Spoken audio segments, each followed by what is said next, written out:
Doctor Subhash Chandrabose, ഈ ശരിയായ മുന്നറിയിപ്പുകൾ ഉണ്ടായില്ല എന്നാണല്ലോ മുഖ്യമന്ത്രി അടക്കം പറഞ്ഞത്. അതിന് മറുപടി വന്നു, കൃത്യമായ മുന്നറിയിപ്പ് നൽകിയിരുന്നുവെന്ന്. ഞാൻ നേരത്തെ പറഞ്ഞതുപോലെ വയനാട്ടിലെ ദുരന്തബാധിത പ്രദേശങ്ങൾ, മുൻപ് ദുരന്തമുണ്ടായിട്ടുള്ള അല്ലെങ്കിൽ ഉരുൾപൊട്ടൽ സാധ്യതയുള്ള പ്രദേശങ്ങളിൽ ഓറഞ്ച് അലർട്ട് പോലും റെഡ് അലർട്ടിന് തുല്യമാണ്. തീർന്നില്ല, 2009 പഠനം നടന്നിട്ടുണ്ട്. ഡിസാസ്റ്റർ മാനേജ്മെൻറ്റ് തന്നെ പഠിക്കാൻ സംവിധാനമൊരുക്കിയിരുന്നു, ആ റിപ്പോർട്ട് സ്വീകരിച്ചതാണ്. പിന്നീട് ഇപ്പോൾ നമ്മുടെ 2018 20 പ്രകൃതിക്ഷോഭത്തിന് ശേഷം പഠനം നടന്നു. ഇതിപ്പോൾ IIT-യുടെ സുപ്രധാനമായൊരു പഠന റിപ്പോർട്ട് വരുന്നു. ഇതൊക്കെയും കാണുമ്പോൾ കേൾക്കുമ്പോൾ മുന്നറിയിപ്പുകളോട് ഭരണകൂടങ്ങൾക്ക്, ഭരണ സംവിധാനത്തിന് ലാഘവ സമീപനമാണ് എന്നല്ലേ തെളിയുന്നത്? അല്ല, ഇവിടുത്തെ ഒരു പ്രധാന പ്രശ്നം നമ്മുടെ ഒരു സർക്കാർ സംവിധാനം ഒരു 10 to 5 റൗണ്ടിൽ ഓടുന്നൊരു സംവിധാനമാണ്. അപ്പം അങ്ങനെ ഓടുന്നൊരു സംവിധാനത്തിൽ ദുരന്ത പരിപാലന പരിപാടികൾ നമുക്കങ്ങനെ കൊണ്ടുപോകാൻ പറ്റത്തില്ല. ഇപ്പോൾ ഈ ദുരന്തം ഉണ്ടായതിന് ശേഷം നമ്മൾ കാണുന്നുണ്ടല്ലോ, 7 to 24 ആയിട്ട് സൈന്യം, പോലീസ്, ഫയർ, റെസ്ക്യൂ, അങ്ങനെ എല്ലാവരും, കേരള പോലീസ്, പിന്നെ സന്നദ്ധ പ്രവർത്തകർ എല്ലാവരും പ്രവർത്തിക്കുന്നുണ്ടല്ലോ. അപ്പോൾ സ്വാഭാവികമായിട്ട് അങ്ങനെ പ്രവർത്തിക്കുന്നത് പോലെ റൗണ്ട് ദ ക്ലോക്ക് പ്രവർത്തിക്കാനുള്ളൊരു സംവിധാനം ആവേണ്ട കാലമായി. ഇവിടെ IIT-യുടെ പഠന റിപ്പോർട്ട് പറഞ്ഞു. IIT-യുടെ മാത്രമല്ല, ഈ ഡിസാസ്റ്റർ മാനേജ്മെൻറ്റ് അതോറിറ്റിയുടെ തന്നെ പഠനമുണ്ടെന്നേ, അവരുടെ തന്നെ പേപ്പറുകളുണ്ട്, IIT-യുടെ ഉണ്ട്. ഇനി ഹ്യൂം എന്ന് പറയുന്ന സംഘടനയുടെ മലയാളത്തിലുള്ളൊരു പുസ്തകമുണ്ട്, ചെറിയ കൈപ്പുസ്തകമുണ്ട്. അതുപോലെ തന്നെ കേരള യൂണിവേഴ്സിറ്റിയുടെ ഒരു കൈപ്പുസ്തകമുണ്ട്. കുറേ ലിറ്ററേച്ചർ വന്നിട്ടുണ്ട്. അപ്പോൾ ഈ ലിറ്ററേച്ചറുകളിലൊക്കെ വയനാടിൻ്റെ ഹോട്ട്സ്പോട്ടുകളെക്കുറിച്ചും മഴ പെയ്യുന്ന സ്ഥലങ്ങളെക്കുറിച്ചും ഒക്കെ പറയുന്നുണ്ട്. അല്ലെങ്കിൽ തന്നെ പ്രകൃതി തന്നെ കുറേ കാര്യങ്ങൾ പറഞ്ഞു. അതാണ് അതിൻ്റെ ഒരു തമാശ. പ്രകൃതി തന്നെ തലേ ദിവസം കുറേ കാര്യങ്ങൾ പറഞ്ഞു. പക്ഷിമൃഗാദികൾ വഴിയും നദികൾ വഴി, നദിയിലെ വെള്ളമൊഴുക്കിൻ്റെ വഴിയും ചെറിയ ഉരുൾപൊട്ടൽ വഴിയും പ്രകൃതി തന്നെ കുറേ മുന്നൊരുക്കങ്ങൾ പറഞ്ഞു. ഒരു ദിവസം കൊണ്ടോ ഒരു മിനിറ്റ് കൊണ്ടോ ഒന്നുമല്ല ഉരുൾപൊട്ടൽ ഉണ്ടാകുന്നൊന്നും.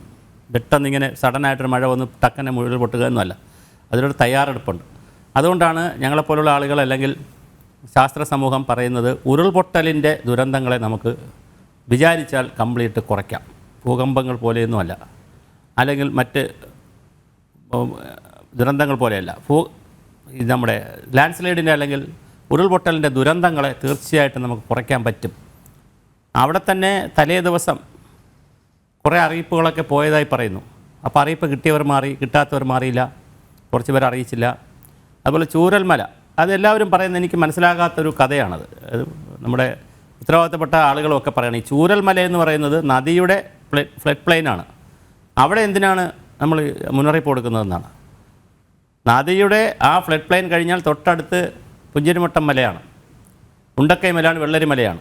ഈ മലകളിൽ വീഴുന്ന മഴകളിൽ നിന്ന് വരുന്ന മഴവെള്ളവും മലകളിൽ നിന്ന് വരുന്ന ഡെബ്രീസ് എന്നാണ് നമ്മൾ ഇതിൻ്റെ ഭാഷ. അതായത് ഈ വരുന്ന കല്ലും മണ്ണും എല്ലാം കൂടി അതിൻ്റെ വേസ്റ്റ് എല്ലാം കൂടി ഡെബ്രീസ് എന്ന് പറയും. ഈ ഡെബ്രീസ് എന്ന് പറയുന്ന സാധനങ്ങളെല്ലാം കൂടി ചാലിയാർ പുഴയിലേക്ക് പോകണമെങ്കിൽ ഒരേ ഒരു വഴിയേ ഉള്ളൂ, ഈ പുഞ്ചിരിമട്ടം വഴി പോകാൻ പറ്റുള്ളൂ.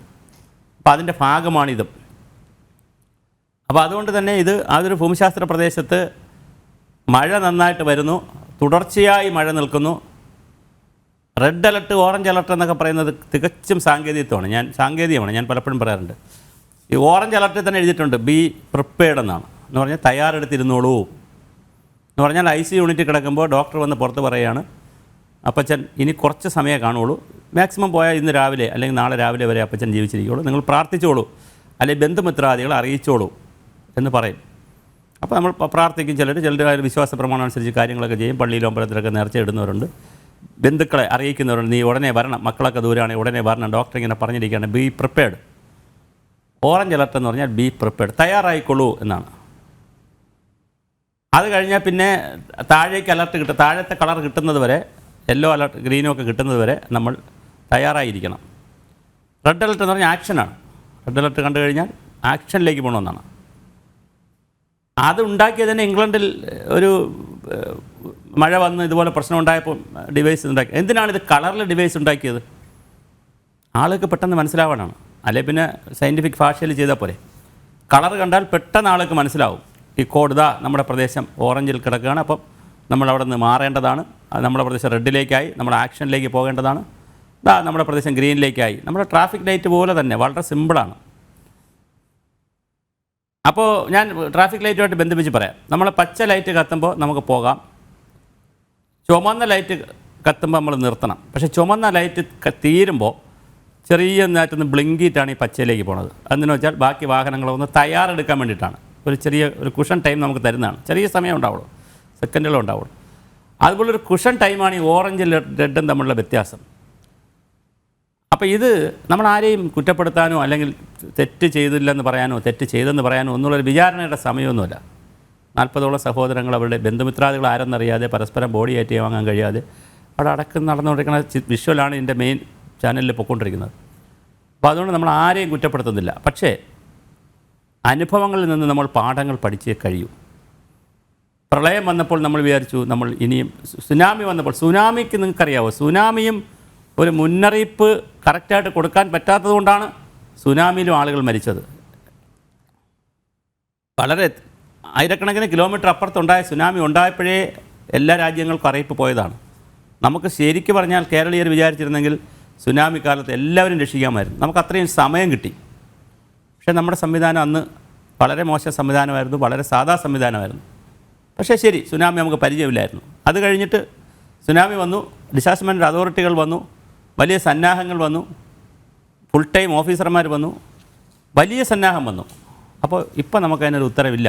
ഇപ്പോൾ നമ്മൾ വീഴ്ചകളുണ്ടെങ്കിൽ നമുക്ക് ചർച്ച ചെയ്യാം. അടുത്ത ദിവസങ്ങളിലൊക്കെ നമുക്ക് വളരെ വിശദമായ ഒരു അന്വേഷണത്തിനൊക്കെ വിധേയമാക്കേണ്ട വിഷയമാണ്. ഞാൻ അങ്ങയിലേക്ക് വരാം.